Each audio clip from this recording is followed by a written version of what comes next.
orgulhoso que a launch uma fundação nova aqui na Ibero-American High School, aqui na San Nicolás, uma fundação com a iniciativa de senhorita Norian Arias Helder, que se chama From Your Heart Foundation, e esta sina apropriada com a escola aqui, que lança a fundação aqui.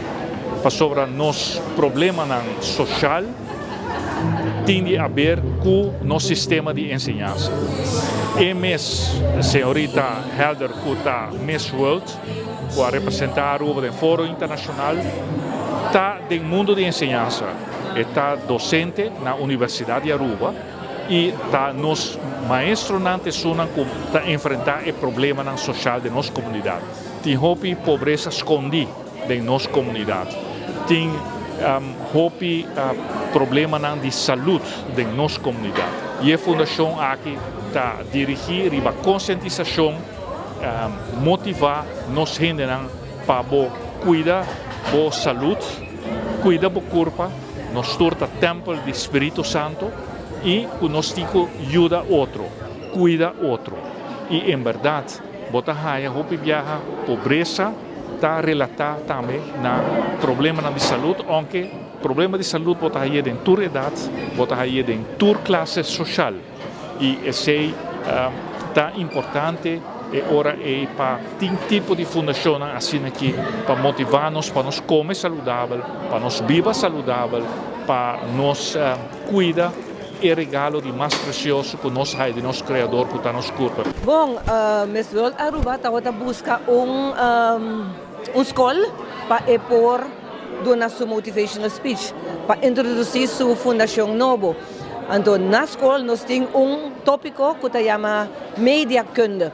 Esse é o estudante que ensina turcos que tem a ver com mídia. Então, ensina junto com o maestro de tópico Mr. Jacobs, Miss World, a tomar contato com ele. Então, ensina o evento de alma inda a começar a nascer. E, naturalmente, nós estamos abrir para esse tipo de evento aqui. Nós queremos motivar estudantes.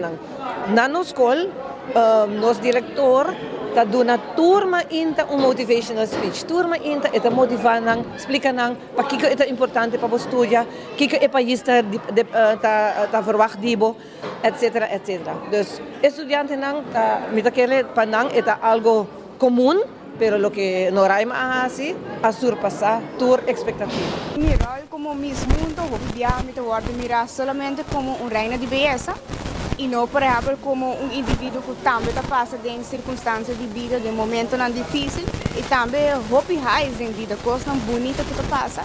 Y para mí es sumamente un placer y también importante para poder explica y también por mandar un mensaje de compasión, un mensaje de amor para estudiantes, onde quando por mira que nos tour está igual y nos tour tem reto con nuestro pasador DJ, no solamente de salud, pero sino de vida y que juntos nos por logra mucho más como no solamente un individuo saludable con meta, pero sino como comunidad también.